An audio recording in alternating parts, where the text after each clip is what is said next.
Well, today's episode, we're going to review the latest Gatoh Move Pro Wrestling's event, ChocoPro 137, which is a one match, an Ironman match between the leader of the Pencil Army, Lulu Pencil, versus her former teammate, the unpredictable prick, Chris Brooks.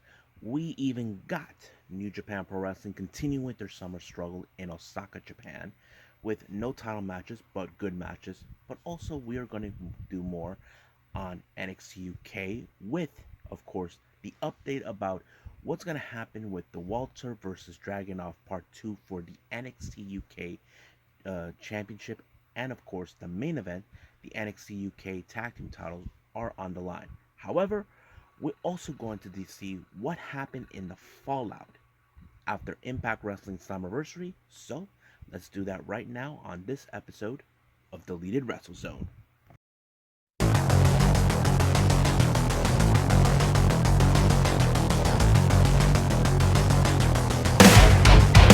Are you ready? Get up, get up! Get up, get up! Get up, get up! Get up, get up! Get up, get up! Get up, get up!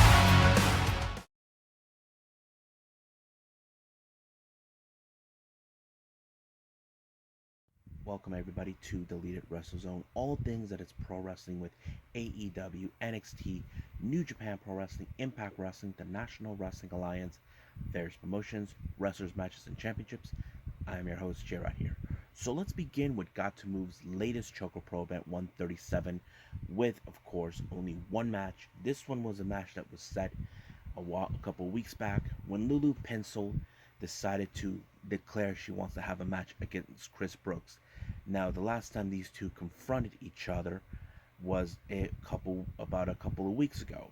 Chris Brooks was involved in a six-man tag team match, teaming with Osaka and of course Yuna Mizunori, where to take on the Pencil Army. But of course, Chris Brooks was out of control, completely oblivious and everything else.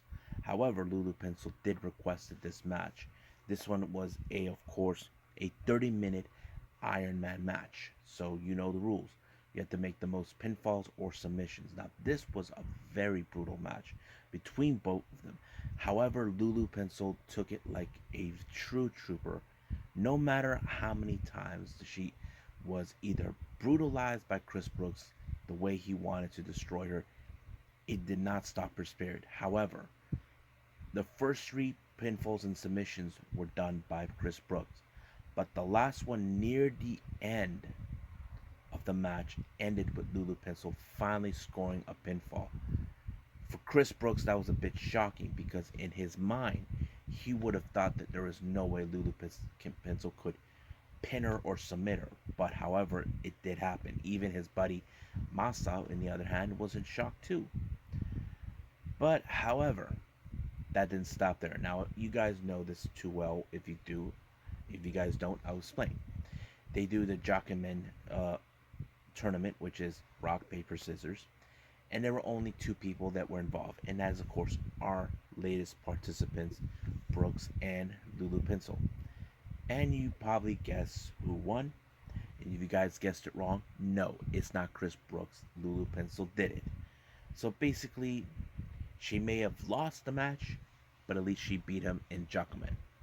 So I enjoyed watching a Choco Pro a lot, but however, there is more Choco Pro at another episode. But for now, let's move forward with New Japan Pro Wrestling Summer Struggle.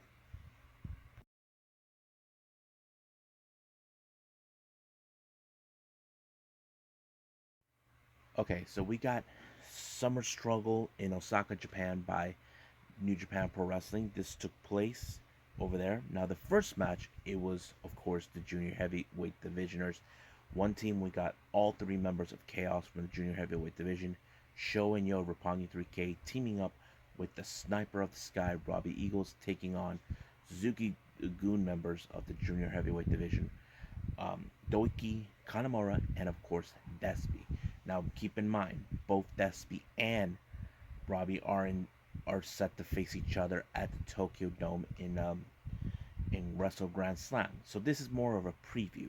However, the previous encounter they had with these guys, of course, Chaos beat out, of course, Suzuki Gun. But however, this time it was Suzuki Gun who pulled off the victory when Desperado pulled off El Pinche Loco onto Yo, putting himself in the pinfall for 1, 2, 3, and it was over. However, Robbie Eagles knows they're tied on this type of preview battle.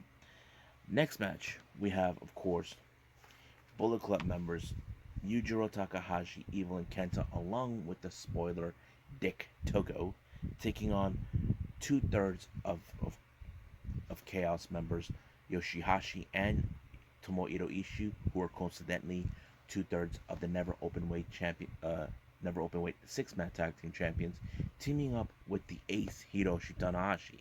Now you're probably saying, why is that set up that way? Simple. Ishii has a date with Evil, while Tanahashi has a date with Kenta. So it goes out in that way. However, the match ended with Tanahashi putting a pinfall on Yujiro Takahashi. But however, the feud between these two factions, between Ishii and Evil and Kenta and Tanahashi, will never stop until one of them is either destroyed. Next match, we got the United Empire, Khan and Cobb, taking on Chaos members Goto and Okada. Now, for a while now, Cobb has been getting his hands on Okada for a while. Baby, this is more of a payback for what Okada did to Will Ospreay back in, of course, in Wrestle Kingdom. If you guys remember, it was Okada that defeated Ospreay in Wrestle Kingdom, and he was supposed to face him before he got injured. But however, Jeff Cobb has his number. We'll see what happens later on, because we do know it ended with Cobb pulling off another victory with the Tour of the Islands on Goto, I think. Now, next match, we have a tag team match. We got Master Wato teaming up with, hey, look, it's Hamna. Yeah, taking on LIJ's Bushi and Shingo Takagi. Now, as you all may or may not have been aware, Ibushi has been put on the. He's not been feeling too well. There's been side effects due to the vaccination. He's still being monitored by New Japan to see how we doing, but we don't know what is the current situation, what's going to happen once we get to the Tokyo Dome. It's still determined, but I know New Japan will try to figure something out, because I know people are expected to see that match. But right now we got the tag team match. As you can guess, in this particular match, the LIJ won this match, all thanks to Shingo Takagi's powerful strength that he's been putting up ever since he became the strongest individual of them all. Now, the next match, we have Zack Sabre Jr. taking on Sonata. Now, these guys have been back and forth too many times. You all know Zack Sabre Jr., the master, the wizard, the technical wizard. He will do whatever it takes to win by using techniques that not even Sonata could put off. But however, they counter, they do everything. But however, it was not enough. Time was out, so it ended in a time limit draw. So basically, they're evenly matched. But however, their partners, on the other hand, that's a different story. We have Taichi taking on Naito. As you know, Taichi and Naito have been back and forth in the past too. But however, this time it was Taichi who wanted to shine, to prove once and for all that Naito, he's no longer tranquilo. But it did show that happened. But however, could this be the preview that Dangerous Techers will regain the IWGP Tag Team titles? Well, we don't know, because we do know if they don't compete for those titles as soon as possible, then we may see them right now take some time off for the time being, because we're not that far off for the annual G1 Climax. So I think that's it right now with New Japan. So let's move on with NXT UK.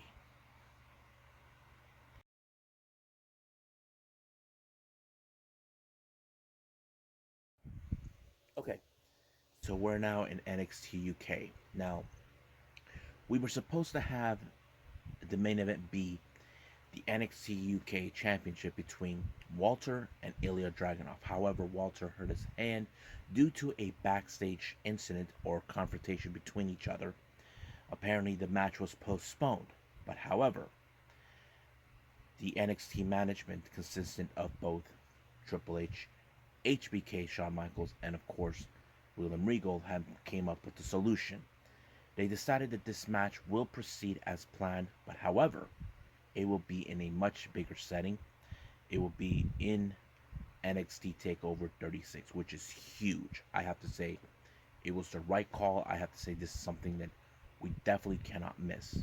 So I'm excited. I hope everybody's excited for that.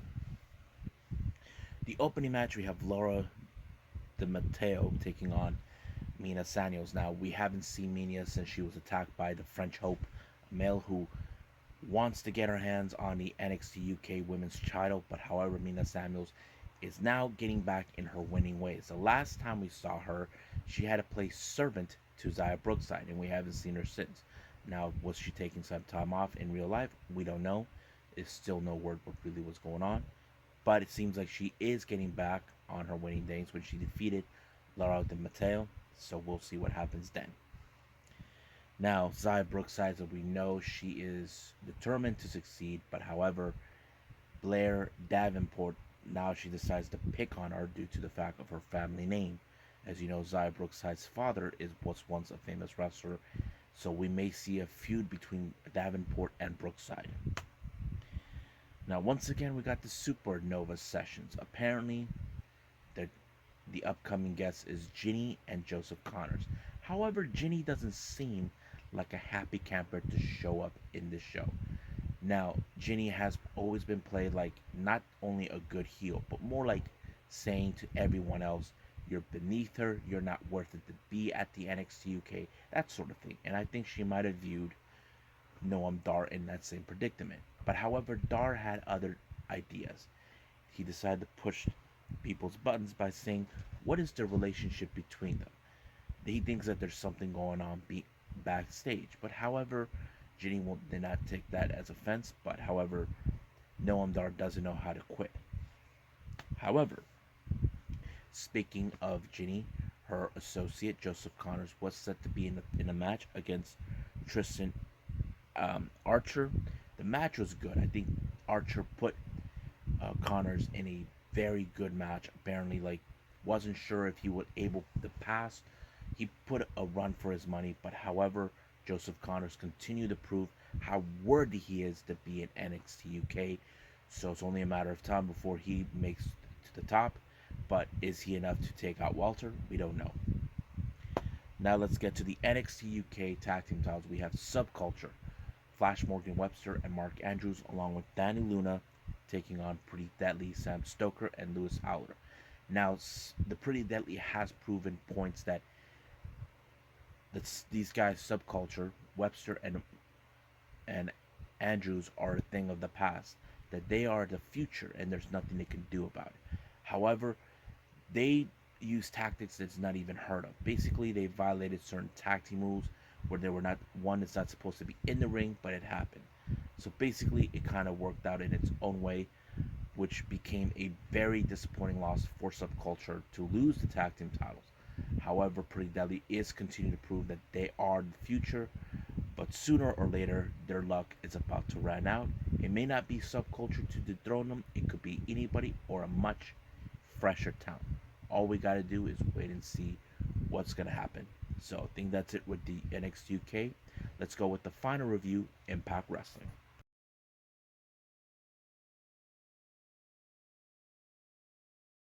Okay, so we're in the fallout of Impact Wrestling coming out of Slammiversary. A lot of good things have happened. Of course, surprises with Chelsea Green making her return, Mickey James, who is trying to invite Deonna Purrazzo for NWA Empower, and many others. But of course, this one was the opening match had some implications regarding of what happened to Slammiversary. If you all remember, Jay White made the surprising and shocking appearance in Impact Wrestling after the match between Kenny Omega and Sami Callihan. However, They decided not. There was a clip that they decided not to put, but you can see it on their Twitter page or their YouTube channel, where Chris Bay was not in a good mood that he was unable to capture the X Division title. When he was there, he was confronted by Rohit Raju, but he found a shirt that didn't belong to him. He first thought it belonged to Rohit Raju. However, the shirt was an invitation from one of the most dominating, controversial factions in the history of pro wrestling, mostly out of Japan. I'm talking about the Bullet Club. And there's only one person who did that, and that was Jay White. So at the moment in the opening match, Chris Bay was set to face against Rohit Raju. This match was more like now Chris Bay is trying to prove that he walks alone, that he doesn't need anybody. But however, he did prove he is the ultimate finesse. However, since he won the match, he did get a little visit from Jay White saying that he has been keeping an eye out. However, he seems like he wanted to decline the offer. But however, Jay White gave him a little reminder that what they were talking about, it could expired. So basically, Chris Bay had to think long and hard. Now, we don't know what's the intent. However, because of Jay White's appearance, we even had Don Callis, who was interviewed. Originally, it was supposed to be Kenny, but Don Callis decides to run his mouth, saying what a bad working environment Impact has become for Sammy. But now he doesn't know what Jay White's intention is. He thinks that Jay White is now in Impact Wrestling, believing that he will be with one of the most greatest factions that the wrestling world has ever seen, the Elite. Now, I have talked about this before. I said there was no way Jay White would allow himself to be. But however, whatever mystery Jay White has in Impact, it's only a matter of time before the truth comes out, or maybe the light of day. We don't know if he is trying to recruit people in from Impact or whatever it is. Now, Mickie James wanted to issue an apology for what happened. Because of her appearance, Deonna Purrazzo has proven she has been a dominating Knockouts champion, but however, she let her ego keeps getting in the way.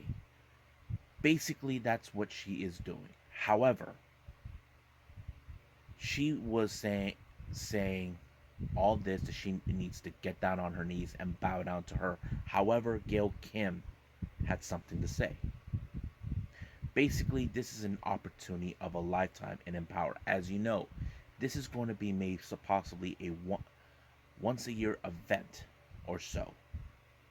But however, Deonna Purrazzo has proven many times over she has dominated anybody that gets in her way.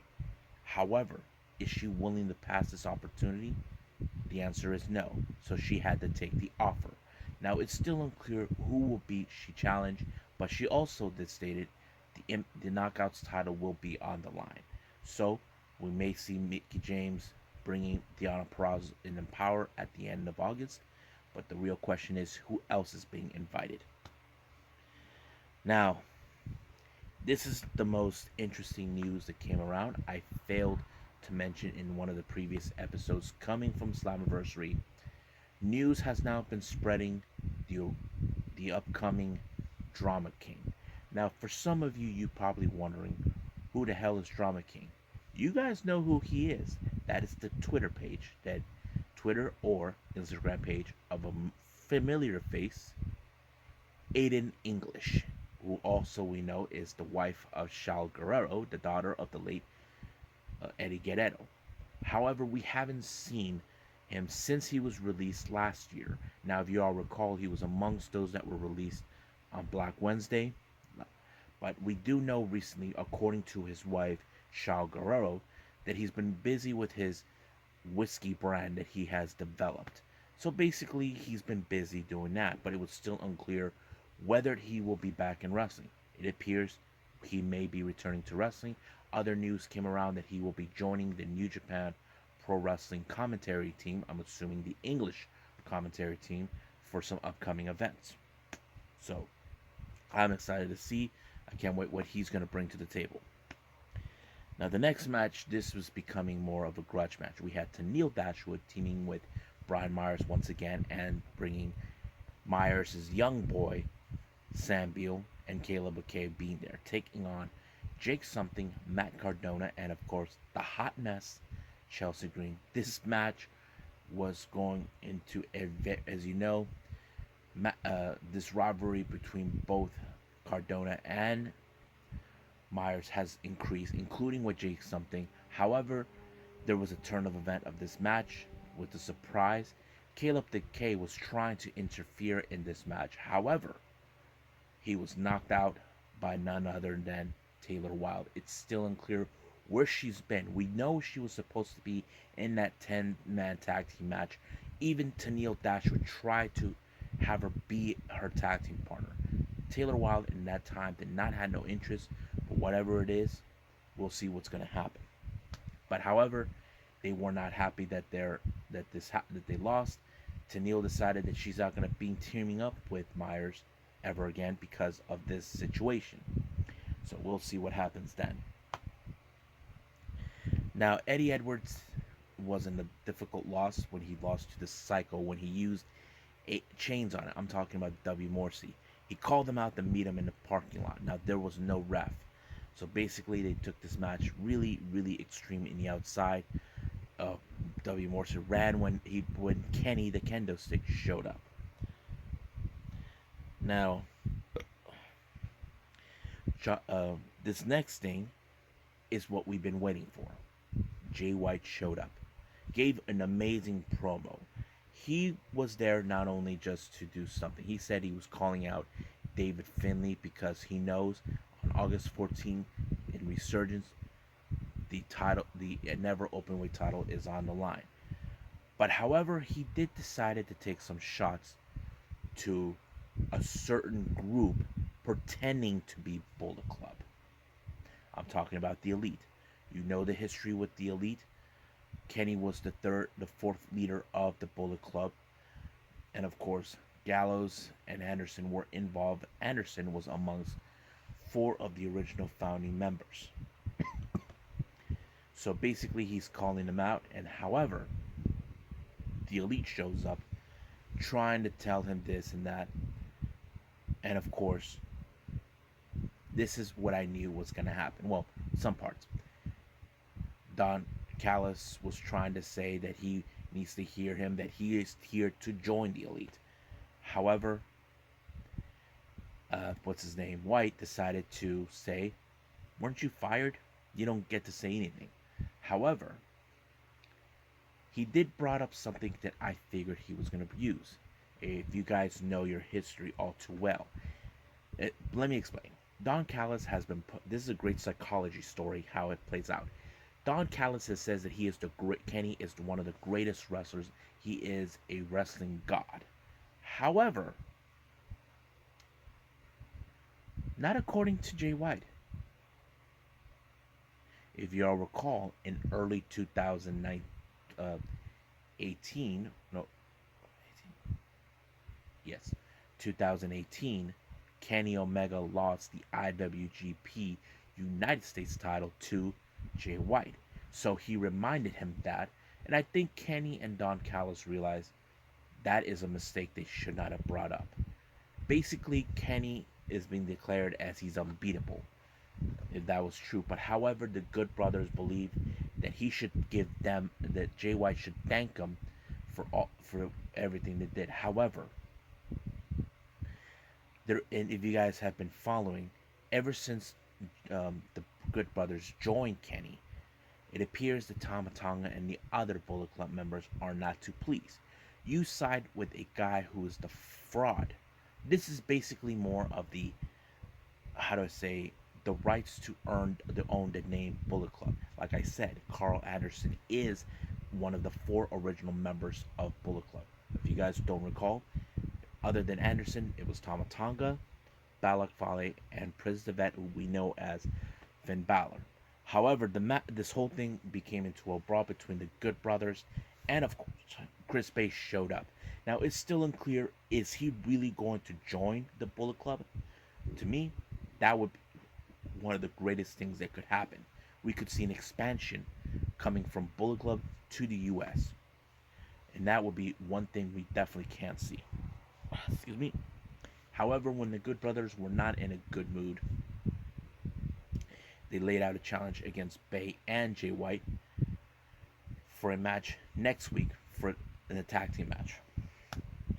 Now, the next match, we have Ace Austin and Madman Fulton taking on Finn Juice. As you know, Fulton, along with Cheryl, lost a match against Finn Juice, but this was another upset for Finn Juice when they beat Fulton and Austin.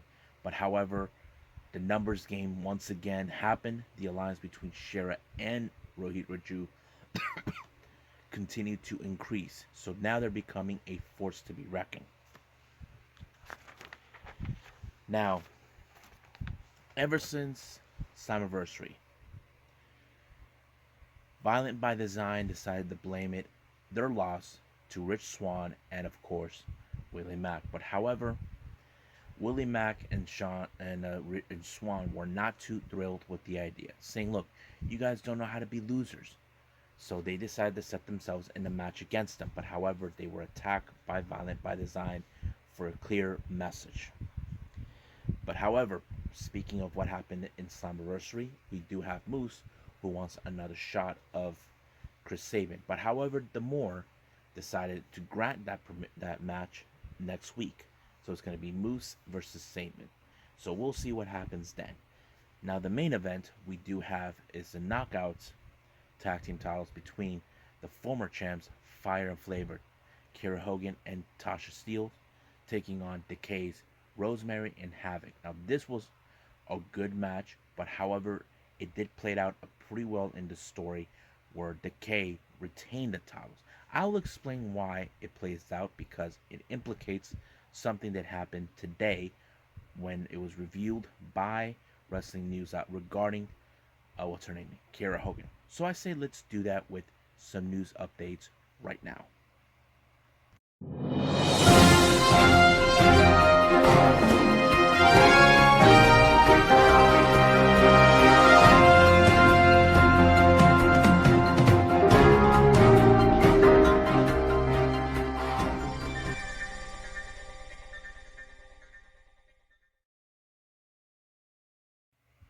Okay, so we got some news updates for all of you.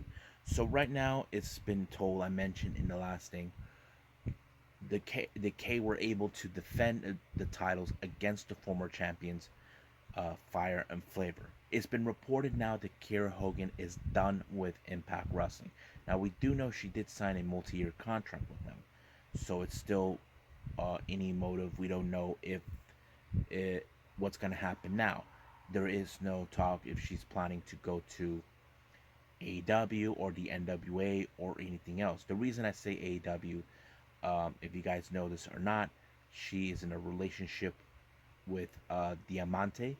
Yes, she's a lesbian. Nothing against that, but I don't know if that was the case. We don't know if she's been thinking about leaving Impact Wrestling. We don't know, but hopefully, like there's a saying, there's two sides in the story in the same coin. So we don't know what Kiera Hogan's side is, but hopefully she can give us a straight answer. Now this news has been coming around recently, where in AEW, apparently they're saying that CM Punk and Daniel Bryan are in talks with AEW.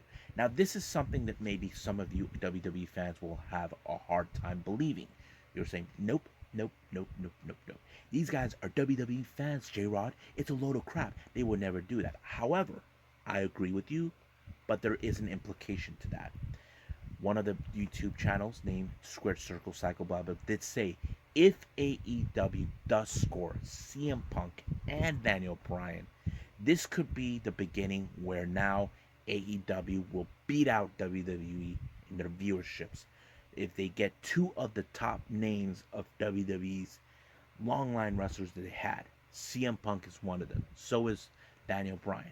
That could be the turning point that they need to make AEW be at the top.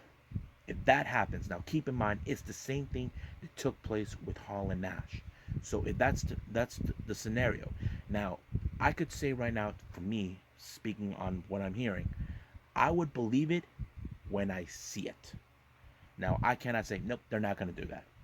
I want to see it. I want to see it. Now, however, it's still unclear when would that happen, but there is a possible scenario that could play it out for their arrival. And the only day it could happen for me, one particular show we're getting closer and closer, and that is All Out. So I'm excited for that. But for now, I want to see exactly what's going to take place during that time. So